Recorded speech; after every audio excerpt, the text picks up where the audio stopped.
tanggal 28 September 2021 2 unit ke Sibolga, Sumatera Utara. Sibolga, Sumatera.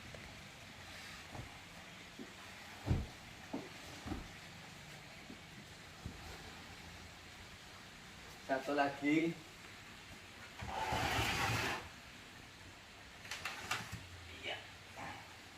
Makassar, Sulawesi Selatan.